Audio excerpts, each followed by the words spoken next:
In the magical control room, several men grabbed Dolores by the arms to prevent her from continuing to hit the magical crystal. Her eyes were shining with rage as she wanted to break this thing at all costs, to save the students. One of the men explained that if she didn't stop, the magical crystal was going to break. Consumed by despair, she ordered them to let her go since she wanted to save her friends. She prepared herself to attack again, and the men held her more tightly. Behind them was another man holding a tablet which was projecting the map of the stadium. The man began observing in silence and couldn't help but fall into shock. Just before the Saintess could continue, the man revealed to everyone that an additional life reaction had been detected inside the stadium. Upon hearing this, Dolores and the others' eyes widened in surprise, causing them to turn toward the man. Everyone was in shock as they couldn't believe someone had managed to enter the stadium despite the virtual barrier. The bald man wearing glasses and the long-haired man with a mustache began observing the map and couldn't help but be left speechless. With a surprised expression, the bald man realized that someone had broken into the arena and killed a mud ant. The eyes of the man with a mustache were full of confusion since he could not believe that someone had managed to cross the virtual magic barrier. The tablet was projecting in real time what was happening inside the stadium. On the map there were several red dots and many green dots. The reality was that no one knew what was going on inside. The scene changed, and inside the stadium, Piggy's and Bianca's unconscious bodies were on the ground, and the area was filled with poisonous gas. Before there wasn't any problem, but now that they no longer had HP points, the gas could be deadly if the ants weren't defeated. Not far away were also the unconscious bodies of Sancho and Tudor, and in front of everyone stood Vicar. He clenched his fist and with a determined expression began to stare intently at the ants. Just then, his eyes filled with alertness and he turned around. Behind him was the small spider hidden under the corpse of one of the ants. Vicar noticed the presence of the spider, but instead of turning back, he did not move and mentioned that according to the family motto, the fate of an untamable beast was only death. Despite the fact that the little spider was just a baby, she understood what was about to happen now, and couldn't help but feel fear, realizing that she had made a mistake by entering the stadium in search of food. Vicar's eyes began to shine intensely. He turned towards the little spider and decided to give her a lecture later, and gave her the order to devour all the poison around to protect others. With a grateful expression, she placed her paw on her forehead, indicating that she was ready to obey his order. She opened her mouth and began inhaling all the poisonous gas in the area. While Vicar was distracted, one of the giant ants appeared above him and started staring at him intently. But our boy didn't take long to sense its presence. He clenched his fist and with a serene gaze asked the beast if it didn't have even a bit of shame. In response, the ant opened its mouth and prepared to attack.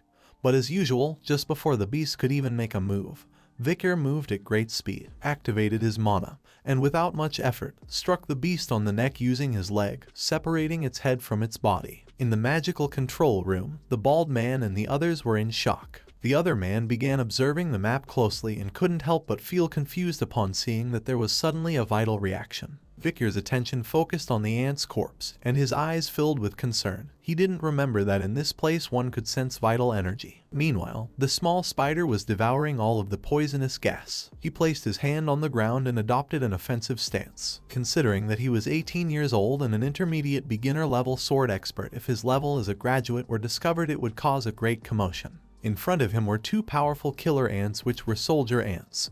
Specialists in fighting. One of them had a risk level of B+, and the other had a C. Vicar began to observe the ants carefully, realizing that these fictitious golems had been made to look exactly like real monsters. Not far from him was Sancho unconscious on the ground. Vicar approached him and grabbed his axe firmly, then he picked up all the others' weapons. Now he carried Bianca's bow, Tudor's spear, and Piggy's sword on his back. His eyes were full of determination. He began to stare intently at the ants and came to the conclusion that if he used the strategy of the killer ants he had known in his previous life, he would be able to face them as if he were an advanced sword expert. His gaze fixed on the ant's neck. The weak point of these beasts was the dorsal cover, which was the connection between the head and thorax. Just before the ants could attack, Vicar wrapped Sancho's axe with mana and hurled it forcefully toward the ant. The axe began spinning at great speed and struck hard against the beast's dorsal cover, causing it terrible pain. Our boy began to gaze at the ground and remembered that in this part was located the biometric compass of the killer ants. Upon witnessing Vicar's terrible power, the ants couldn't help but feel fear, and their bodies began to tremble. Vicar moved at great speed, and using Sancho's axe he attacked 3 of the ants again on their dorsal cover. The reality was that if it broke, they lost their sense of direction and started walking backward. He drew Bianca's bow, began aiming at the ants, and his eyes started to shine with a penetrating aura. He remembered that these beasts still had one more weakness. His attention focused on the ants' skulls. The skull was divided into two pieces, with a small link the size of a finger located in the lower central part. He wrapped the arrow with mana and shot it. The arrow flew like thunder and struck the ant's skull, shattering it into pieces. The shell in that area was considerably less hard than in other places. Vicar drew Tudor's spear, jumped, and appeared above the ants he had incapacitated earlier with the axe. The ants raised their heads, started looking up, and upon seeing him, they couldn't help but panic. Vicar moved like lightning and first struck the beast's skulls, then attacked their necks, and finally cut off their legs. After attacking, he descended back to the ground, placed one hand on it, and began staring intently at the other beasts, ready to finish them all. But then something happened, and his eyes widened in surprise.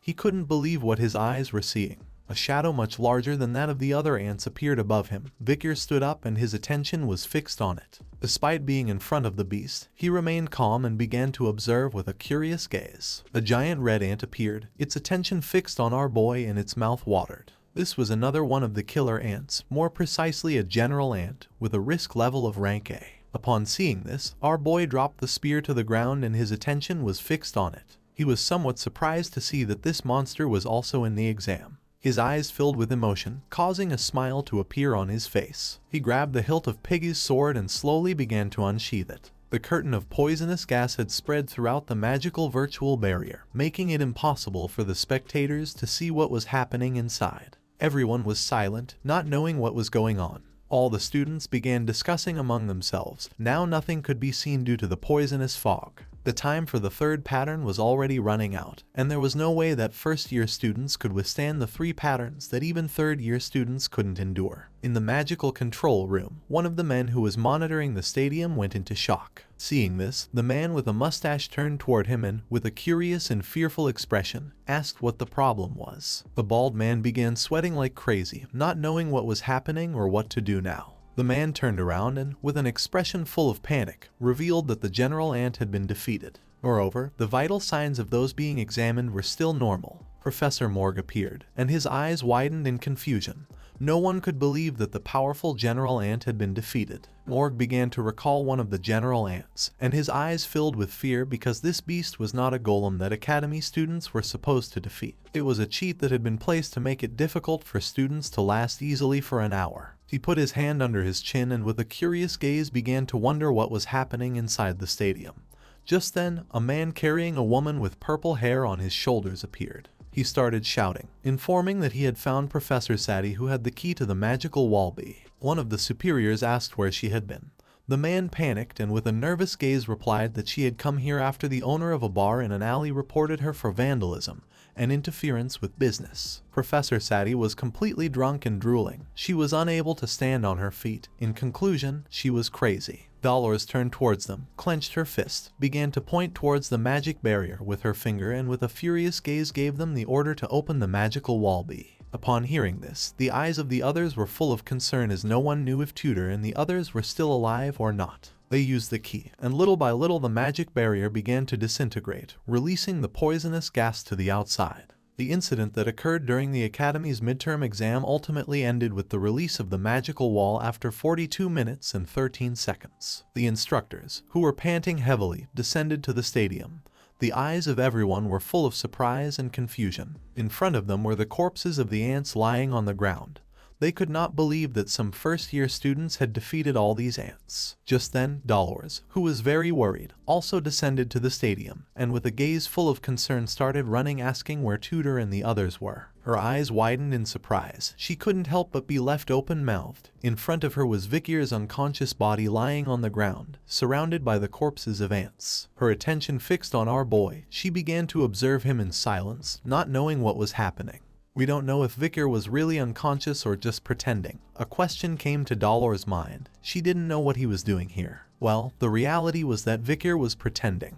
He closed his eyes to appear even more so, and although it was somewhat uncomfortable, it was better to pretend that he had fallen while fighting with the boys. Dolores was somewhat surprised, but she couldn't help feeling somewhat relieved, and despite this being a little complicated to understand, she was satisfied with not having lost any great future hero. Her friend appeared with a camera in hand. She started smiling, ready to take pictures and publish everything in the newspaper. She turned on the camera and carefully took a photo of Vicar, who was lying on the ground. He was known as a hero who had jumped into danger to save his classmates during the midterm exam at Colosseo Academy. The photograph of Tudor, Bianca, Piggy, and Sancho was also made public in the newspaper. Bianca revealed the heroic feats of Vicar that she had seen before fainting. After that, Vicar was interviewed. He began to touch his chin with his finger and, with a confused gaze, mentioned that this was the result created by combining the power of his friends and himself. He was a humble hero and was flooded with praise. A photo of Vicar wiping sweat after a match was also published. He became a topic of conversation for being handsome and was re-evaluated in his honor rank as a high-level expert swordsman.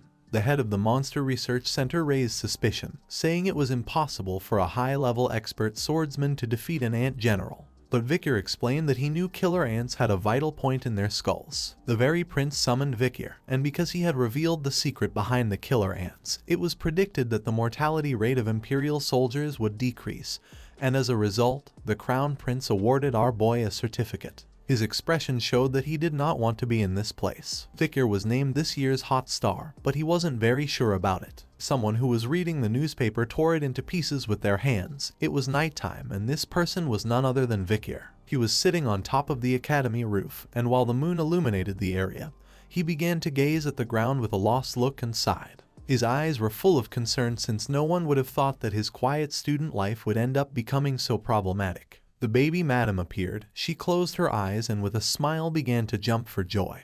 But our boy told her that this was not something she should be celebrating. Despite the fact that everything had changed, he was happy that the others were out of danger. While he was distracted, an owl started flying toward them. Vicar couldn't help but feel tense and confused, while on the other hand, the baby madam got scared. Quickly, the little spider hid in Vicar's clothes. He extended his arm and the owl perched on it. His attention focused on the owl's leg, which had a note rolled around it. Our boy quickly realized it was Cindy Wendy's regular report. He took the note and began to read carefully. She had acquired the vital training of the 10 elite corpses, but she needed time to analyze, at most a month. Regarding the Night Hound, imitators had appeared. One did it for glorification, and the intentions of the others were unknown. Osiris of the Baskerville family was far from the estate, and it was assumed that he was heading to the imperial capital. And last but not least, one of the first-year students at the academy was hiding their royal lineage. After delivering the message, the owl started flying away and little baby madam re-emerged from our boy's clothing.